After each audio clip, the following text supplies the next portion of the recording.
సోమవారం ఇంగ్లాండ్ని మట్టి కరిపించి unbelievable victory సాధించింది టీమిండియా. ముఖ్యంగా మన మియాభాయ్ సిరాజ్ తన సూపర్ బౌలింగ్తో ఇంగ్లీష్ బ్యాటింగ్ లైనప్ని కుప్పకూల్చేశాడు. సిరాజ్ చేసిన ఈ మ్యాజిక్ చూసి మొత్తం 140 కోట్ల మంది ఇండియన్స్ మాత్రమే కాదు, ఏకంగా Pakistani cricket fans and Pakistan మాజీ ప్లేయర్లు కూడా ఫిదా అవుతున్నారు. సిరాజ్ మెస్మరైజింగ్ బౌలింగ్ చేశాడు. ఆ బౌలింగ్ని అంచనా వేయడానికే ఇంగ్లీష్ బ్యాటర్లు వణికిపోయారు. హ్యాట్స్ ఆఫ్ సిరాజ్ అంటూ పాకిస్తానీ మాజీ క్రికెటర్లు మన మియాభాయ్ని ఆకాశానికి ఎత్తేస్తుంటే, ఇక పాకిస్తానీ క్రికెట్ ఫ్యాన్స్ అయితే సిరాజ్ని చూసైనా కాస్త బౌలింగ్ నేర్చుకోండి అంటూ పాక్ పేసర్లని నాన్ స్టాప్గా ట్రోల్ చేస్తున్నారు. అయితే చాలామంది సిరాజ్ బౌలింగ్ని మెచ్చుకుంటున్నా, కొంతమంది పాకిస్తానీలు మాత్రం ఇంగ్లాండ్పై ఇండియా ఇంత అద్భుతమైన విక్టరీ సాధించినందుకు తెగ బాధపడిపోతున్నారు.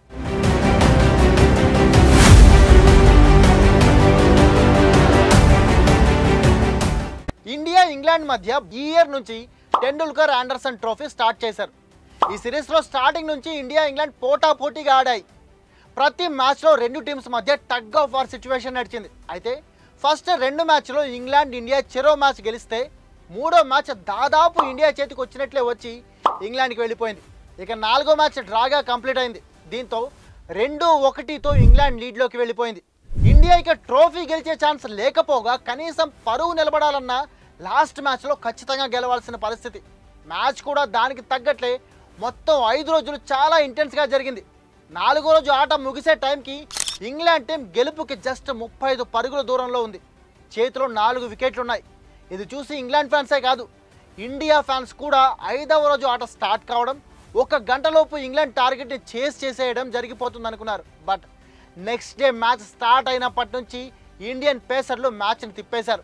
ముఖ్యంగా సిరాజ్ తన స్వింగ్ బౌలింగ్తో ఇంగ్లీష్ బ్యాటర్లని వణికించాడు. దాని ఫలితంగా ఇండియా అద్భుతమైన విక్టరీ సాధించడమే కాకుండా మొత్తం 5 మ్యాచ్ల సిరీస్ని 2-2తో డ్రాగా ముగించి పరువు నిలబెట్టుకుంది. ఇక సిరాజ్ సెన్సేషనల్ బౌలింగ్ చూసి పాకిస్తాన్ మాజీ క్రికెటర్లంతా మనోడిని ఆకాశానికి ఎత్తేయడం స్టార్ట్ చేశారు. సిరాజ్ బౌలింగ్ని పాకిస్తాన్ మాజీ legend Wasim Akram masterpiece bowling అంటూ పొగిడేశాడు. లైన్ అండ్ లెంగ్త్, కన్సిస్టెన్సీ, ఈ రెండింటి విషయంలో సిరాజ్కి 100కి 200 మార్కులు వేయకుండా ఉండలేకపోతున్నానన్నాడు. ఇప్పటి వరకు తన ఫేవరెట్ బౌలర్ బుమ్రా అని, బట్ ఇప్పుడు సిరాజ్ కూడా ఆ లిస్టులో చేరిపోయాడంటూ మన మియాభాయ్ గొప్పతనాన్ని పాకిస్తాన్ మీడియాకి ఇచ్చిన ఒక ఇంటర్వ్యూలో అక్రమ్ చెప్పడం ఇప్పుడు పాకిస్తాన్లో వైరల్ అవుతోంది. వసీం అక్రమ్ లాగే రమీజ్ రజా కూడా సిరాజ్ బౌలింగ్ని ఆకాశానికి ఎత్తేశాడు. కెరీర్ స్టార్టింగ్లో సిరాజ్ ఓన్లీ అగ్రెషన్తో బౌలింగ్ చేస్తుండేవాడు. అది చూసి ఎక్కువ రోజులు ఇంటర్నేషనల్ క్రికెట్లో నిలబడలేకపోతాడనుకున్నా, బట్ సిరాజ్ తనని తాను అద్భుతంగా మార్చుకున్నాడు. వికెట్ల వేటలో బుమ్రాకి సరైన పోటీగా మారాడు. సిరాజ్ బౌలింగ్ని ఇంగ్లీష్ బ్యాటర్లు కనీసం జడ్జి కూడా చేయలేకపోయారు. అందుకే వరుసగా వికెట్లు పోగొట్టుకుని ఓడిపోయారు. ఈ విజయం టీమిండియాకి గుర్తుండిపోతుంది, అలాగే సిరాజ్కి ఒక మెమొరబుల్ మ్యాచ్గా మిగిలిపోతుంది అంటూ మియాభాయ్ని పొగడ్తలతో ముంచేశాడు రమీజ్ రజా. వీళ్ళతో పాటు మిస్బా, షోయబ్ మాలిక్ లాంటి వాళ్ళు కూడా సిరాజ్ని చాలా పొగిడేశారు. ఇక్కడి వరకు బాగానే ఉన్నా పాకిస్తాన్ ఫ్యాన్స్ మాత్రం కొంతమంది ఇంకో అడుగు ముందుకేసి ఏకంగా పాకిస్తానీ బౌలర్లనే ట్రోల్ చేయడం స్టార్ట్ చేశారు. రీసెంట్గా విండీస్తో జరిగిన T20 సిరీస్లో గెలిచినా కూడా పాకిస్తాన్ బౌలర్లలో ఒక్కళ్ళు కూడా చెప్పుకోదగ్గ బౌలింగ్ చేసింది లేదు. నవాజ్ ఒక్కడు పర్వాలేదనిపించినా విండీస్ లాంటి టీం మీద ఆ పెర్ఫార్మెన్స్ పెద్దగా లెక్కలోకి రాదు. ఇక అంతకుముందు బంగ్లాదేశ్తో జరిగిన T20 సిరీస్లో అయితే పాకిస్తాన్ బౌలర్లే కాదు, బ్యాటర్లు కూడా దారుణంగా ఫెయిల్ అయ్యి మొత్తం సిరీస్ ఓడిపోయి పరువు పోగొట్టుకున్నారు. అందుకే ఇప్పుడు ఇండియన్ బౌలర్లని చూసి బుద్ధి తెచ్చుకోవాలంటూ పాక్ బౌలర్లని ట్రోల్ చేయడం స్టార్ట్ చేశారు పాకిస్తానీ క్రికెట్ ఫ్యాన్స్. ఒకప్పుడు ఇండియన్ టీం జస్ట్ స్పిన్ మీద మాత్రమే ఆధారపడేది, కానీ ఇప్పుడు వరల్డ్ నెంబర్ 1 పేసర్లను తయారు చేసే ఇండస్ట్రీగా మారింది టీమిండియా. ఇప్పటికే ఇండియన్ టీంలో పేసర్ బుమ్రా ఉండనే ఉన్నాడు. ఇప్పుడు బుమ్రాకి సిరాజ్ కూడా తోడయ్యాడు. క్రమశిక్షణ, పట్టుదల, క్రికెట్ అంటే ప్యాషన్, ఈ 3 సిరాజ్లో ఉన్నాయి. అందుకే అద్భుతంగా తనని తాను మౌల్డ్ చేసుకున్నాడు. కానీ మన పాకిస్తానీ బౌలర్లు మాత్రం ఫుల్లుగా తిని ఒకళ్ళతో ఒకళ్ళు గొడవలు పడుతూ గ్రౌండ్లో పరమ చెత్త పెర్ఫార్మెన్స్ ఇస్తుంటారు.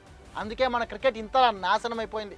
ఇండియన్ బౌలర్లు ఇరగదీసే పెర్ఫార్మెన్స్తో ఇంగ్లాండ్ గడ్డ మీదే ఓడిస్తుంటే, మన ప్లేయర్లు మాత్రం పిల్ల వచ్చా బంగ్లాదేశ్ చేతిలో సిరీస్ ఓడిపోయి వెస్టిండీస్ చేతిలో చచ్చి చెడి సిరీస్ గెలిచారు. ఇలా ఆడితే ఈసారి కూడా వరల్డ్ కప్ గోవిందా అన్నమాట అంటూ వాళ్ళ ప్లేయర్లని, అందులోనూ ముఖ్యంగా బౌలర్లని ఒక రేంజ్లో ఆడుకుంటున్నారు. అయితే కొంతమంది మాత్రం టీమిండియా ఈ సిరీస్లో సాధించిందేమీ లేదంటూ కామెంట్లు చేస్తున్నారు.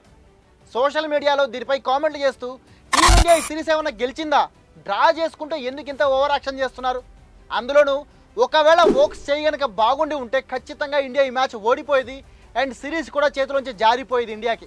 ఆ మాత్రానికి ఇండియా ఎందుకు ఇంత ఓవర్ యాక్షన్ చేస్తుంది అంటూ కామెంట్లు చేస్తున్నారు. ఇంకొంతమంది అయితే అసలు ఈ మ్యాచ్లో బెన్ స్టోక్స్ లాంటి స్టార్ ప్లేయర్లు ఎందుకు ఆడలేదు, ఇంగ్లాండ్ కావాలని ఇండియాతో ఫిక్సింగ్ చేసుకొని ఈ మ్యాచ్ ఓడిపోయింది అండ్ డ్రాగా సిరీస్ ముగించింది అంటూ వాళ్ళు ఇష్టం వచ్చినట్లు సోషల్ మీడియాలో కామెంట్లు చేస్తున్నారు. ఏది ఏమైనా మన ఇండియా గెలుపును చూసి పాకిస్తానీ క్రికెటర్లు పొగడడం, అలాగే కొంతమంది పాకిస్తానీ ఫ్యాన్లు మన బౌలర్లను చూపించి పాకిస్తానీ బౌలర్లని ట్రోల్ చేయడం, ఇంకొంతమంది ఇండియా గెలుపుని తట్టుకోలేక కన్నీళ్లు పెట్టుకోవడం, ఈ పరిస్థితి అంతా చూస్తుంటే ఆ కిక్కే వేరు.